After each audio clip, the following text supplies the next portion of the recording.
छत्तीसगढ़ के विधानसभा चुनाव में इस बार इस बात पर नजर रहेगी कि आदिवासी सीटों पर कौन आगे निकलता है। पिछले चुनावों में भी ये सीटें सियासी तौर पर अहम रही हैं। राज्य की कुल 90 सीटों में ऐसी 33 सीट हैं जिन पर आदिवासी वोटरों की गिनती निर्णायक है। 2013 के चुनाव में इन सीटों में बीजेपी केवल 13 सीट जीत पाई, जबकि कांग्रेस ने इनमें 20 सीटों पर कब्जा किया था। हालांकि इन सीटों में पहले बीजेपी मजबूत हुआ करती थी। 2008 के चुनाव में बीजेपी ने इन 33 सीटों में 22 सीट जीती, जबकि कांग्रेस केवल 11 सीट जीत पाई। 2013 के चुनाव में झटका खाने के बाद बीजेपी ने 2014 के आम चुनाव में अपनी खोई जमीन दोबारा हासिल कर ली और इन चुनाव में बीजेपी ने इन 33 सीटों में 28 सीटों पर बढ़त हासिल की, जबकि कांग्रेस का खाता केवल 5 सीट पर सिमट गया। लेकिन इस बार समीकरण इसलिए भी अलग होंगे क्योंकि अजीत जोगी की पार्टी पहली बार चुनाव लड़ रही है और बीएसपी के साथ मिलकर मैदान में उतरी है। माना जा रहा है कि इन 33 सीटों में 29 सीटों पर मायावती और अजीत जोगी की जोड़ी का असर देखने को मिलेगा। राजस्थान में सिरोही जिले की रेवदर विधानसभा सीट से बीजेपी उम्मीदवार जगसीराम कोली को नागाड़ी गांव के लोगों के विरोध का सामना करना पड़ा। गांव वाले एक परिवार को शहीद का दर्जा नहीं दिए जाने से नाराज बताए गए, जिसकी वजह से उन लोगों ने चुनाव प्रचार के लिए पहुंचे बीजेपी उम्मीदवार जगसीराम कोली का पुरजोर विरोध किया। हालांकि बीजेपी उम्मीदवार के समर्थकों ने लोगों को रोकने की कोशिश की, लेकिन नाराज गाँव वाले नहीं माने और वो लोग कांग्रेस के समर्थन में नारेबाजी करने लगे। लोगों का विरोध बढ़ता देख बीजेपी उम्मीदवार ने वहां से जाने में ही भलाई समझी, लेकिन लोगों ने जगसीराम कोली का पीछा नहीं छोड़ा। गांव वालों का दावा है कि हाल ही में बीजेपी अध्यक्ष अमित शाह के दौरे पर जिले के कई शहीदों के परिवारों का सम्मान किया गया, लेकिन नागाड़ी गांव के रमेश चौधरी के परिवार का सम्मान नहीं किया गया, जिससे गाँव वालों में नाराजगी है। इराक में बाढ़ ने आईएसआईएस के सरगना अबू बकर अल बगदादी को फिर पैर फैलाने का मौका दे दिया, क्योंकि बाढ़ की वजह से सरकार ने कई इलाके खाली करा दिए और लोगों को सुरक्षित जगहों पर भेज दिया, जिसके बाद बगदादी बेरोक-टोक उन इलाकों में कब्जा जमा रहा है। इराक के ये वो इलाके हैं जहां से आईएसआईएस को पहले ही खदेड़ दिया गया था, लेकिन बाढ़ ने बगदादी को आतंक की सल्तनत मजबूत करने का मौका दे दिया। ऐसा जो पक्ष जिसका कि पतन हो चुका है, जो पराजित हो चुका है, वो इसका निश्चित रूप से फायदा उठाने की कोशिश करेगा और लोगों की सिंपैथी भी वो गेन करने की कोशिश कर रहे हैं। बगदादी के लिए बारिश और बाढ़ इराक ही नहीं बल्कि सीरिया में भी वरदान साबित हुई। सीरिया में भी वो इसका फायदा उठाकर अपनी खोई ताकत हासिल करने में जुटा है। दावा है कि बाढ़ प्रभावित लोगों को पैसों का लालच देकर आईएसआईएस में शामिल कराया जा रहा है। सूत्रों के हवाले से खबर है कि पहली बार G20 सम्मेलन में जापान, अमेरिका और भारत तीनों देश आपस में मुलाकात करेंगे। इसके अलावा करीब 12 साल बाद रूस, चीन और भारत के बीच भी मुलाकात होगी। इन दोनों मुलाकातों में भारत का शामिल होना कई मायनों में अहम है। दुनिया की टॉप 5 इकोनॉमी में शामिल होने से अंतर्राष्ट्रीय मंच पर भारत का कद बढ़ा है और इसलिए जापान, अमेरिका के अलावा रूस और चीन भी भारत को अपनी मुलाकात का हिस्सा बना रहे हैं।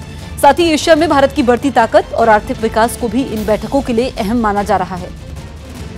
राजस्थान में चुनाव प्रचार के दौरान यूपी के मुख्यमंत्री योगी आदित्यनाथ की तरफ से हनुमान को वनवासी बताने पर बवाल खड़ा हो गया। विपक्षी दलों ने योगी आदित्यनाथ के इस बयान के बहाने बीजेपी को घेरने में कोई कोर कसर नहीं छोड़ी, जिसमें बिहार के पूर्व उप मुख्यमंत्री तेजस्वी यादव सबसे आगे दिखे। ट्विटर पर तेजस्वी यादव ने लिखा कि हनुमान जी की जाति बताने वाले यूपी के सीएम अजय सिंह बिष्ट से पूछना चाहिए कि बीजेपी शासित 19 राज्यों के मुख्यमंत्रियों की जाति क्या है। क्या कोई दलित बीजेपी का मुख्यमंत्री है? अगर कोई दलित बीजेपी से सीएम नहीं है तो इसका मतलब योगी अनुसार बीजेपी बजरंगबली हनुमान जी का भी सम्मान नहीं करती। शर्मनाक। आरजेडी के बाद कांग्रेस ने भी इस मुद्दे के बहाने बीजेपी की राजनीति पर सवाल खड़े कर दिए। अब ये भगवान पे भी जातियों की राजनीति करना चाहते हैं। अब कल कहेंगे कृष्ण जी कहाँ, उनके बारे में भी बात ऐसे इन शब्दों में करेंगे, या भगवान राम के बारे में भी इन शब्दों में करेंगे। कांग्रेस ने बीजेपी पर सियासी फायदे के लिए देवी देवताओं की जाति पर सियासत करने का आरोप जड़ा।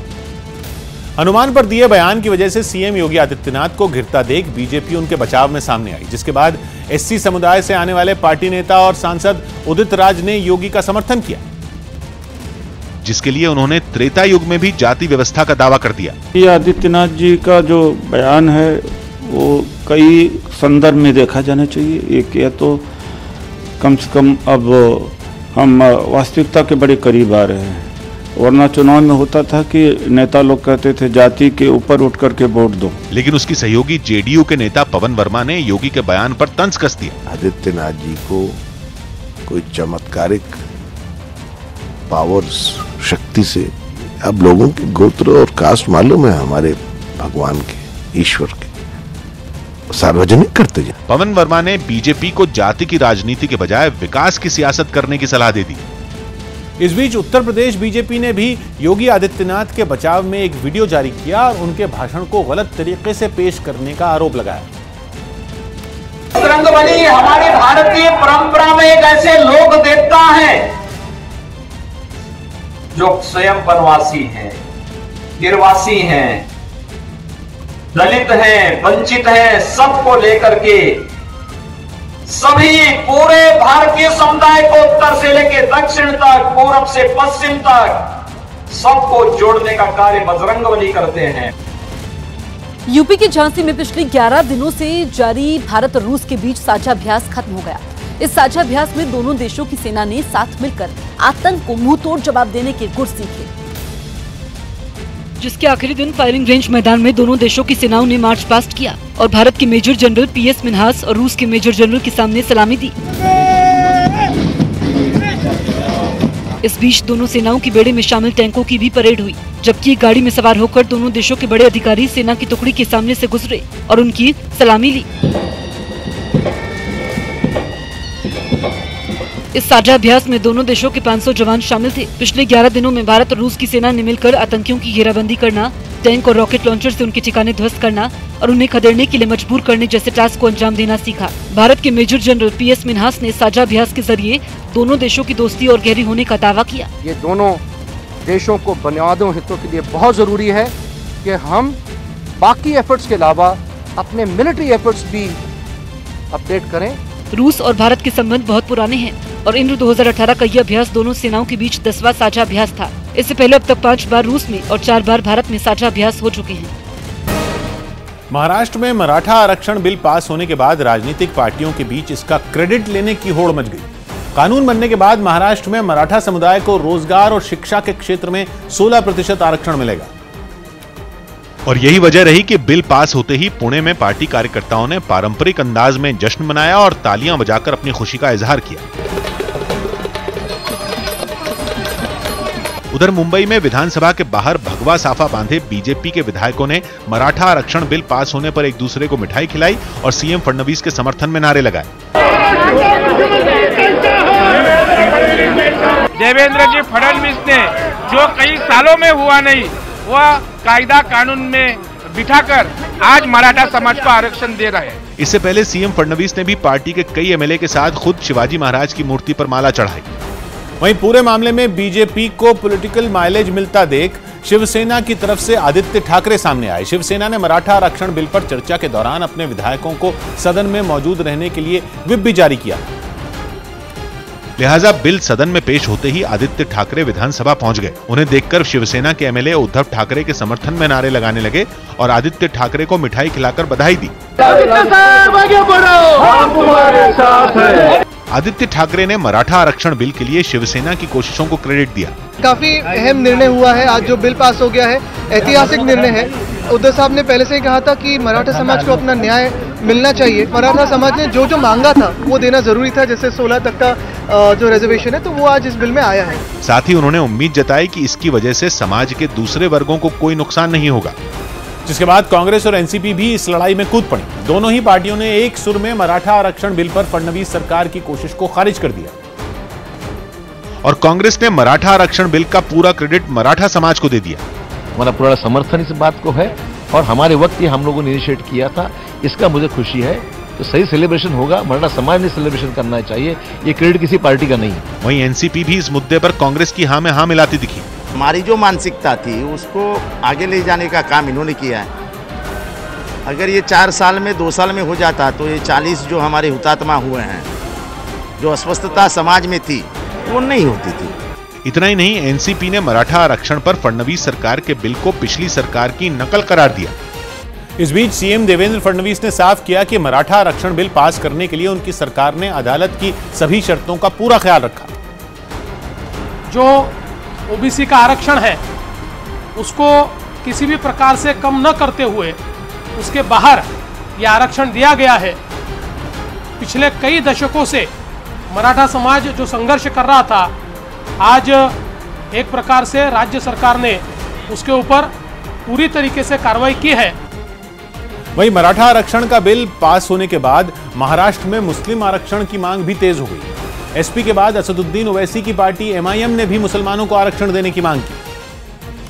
लोग अगर अपनी जान दे रहे हैं तब जाकर अगर आप रिजर्वेशन दे रहे हैं तो आप मुसलमानों को ये कहिएगा कि तुम भी आत्महत्या करो, तुम भी अपनी जान दो, तब जाकर है तो सरकार आपकी तरफ देखेंगी। लेकिन हम सरकारों से ये कहना चाह रहे हैं कि संविधान ने ये हमें अधिकार दिया है और उस अधिकार के तहत हम मरने वाले नहीं हैं। इस मुल्क के अंदर हम रहेंगे और लड़ेंगे।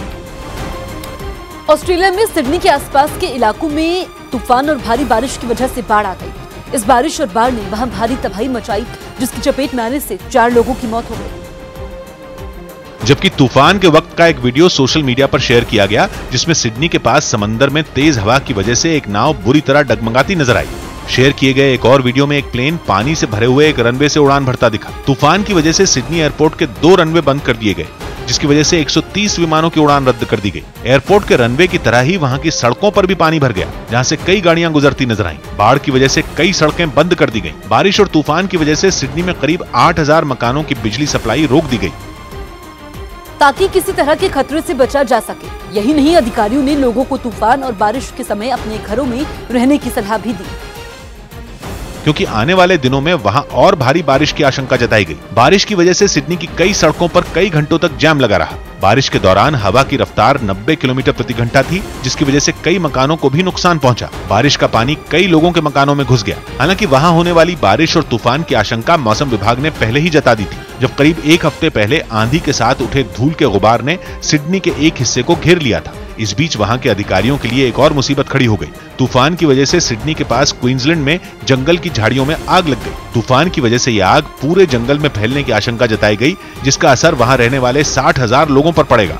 पाकिस्तान में करतारपुर कॉरिडोर के शिलान्यास के बाद भारत में सियासत और गहरा गई। पाकिस्तान में हाफिज सईद के करीबी गोपाल सिंह चावला के साथ नवजोत सिंह सिद्धू की तस्वीर वायरल होते ही विरोधियों ने उन्हें निशाने पर ले लिया और ट्विटर पर तस्वीर शेयर करते हुए अकाली दल नेता और विधायक मनजिंदर सिंह सिरसा ने सिद्धू पर तीखा हमला बोला। एंटी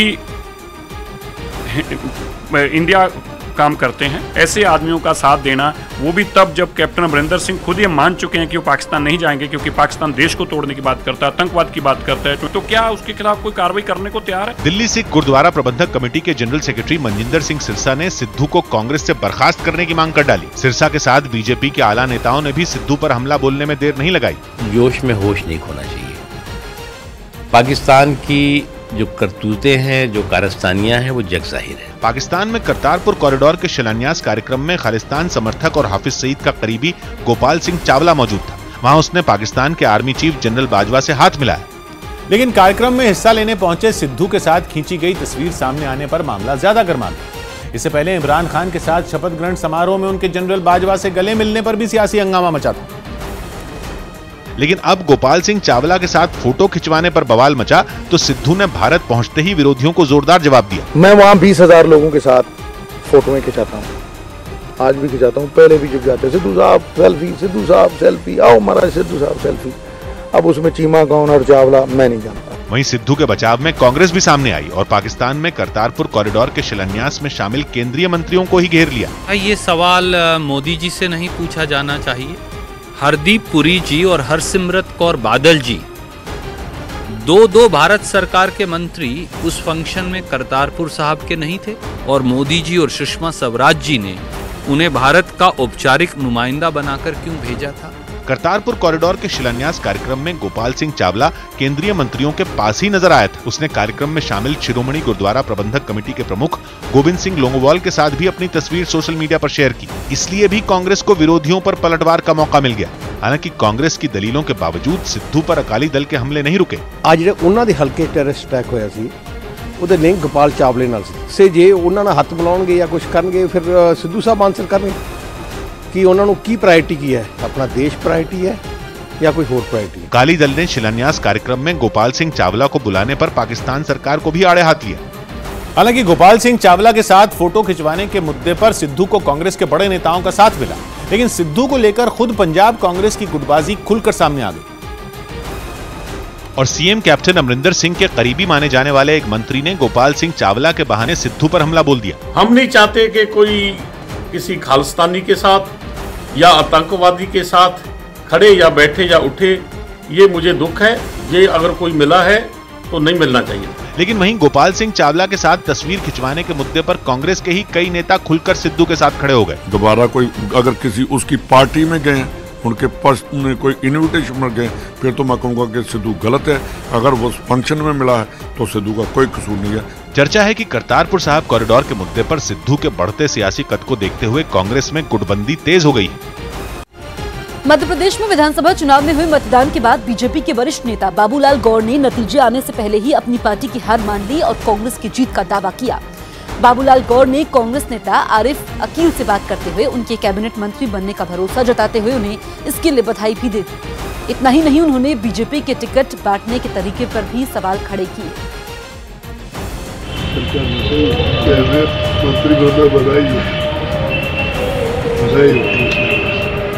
बाबा जी से मेरी बात हुई, आपने कहा मिलेगा, बाबा जी मदद करना।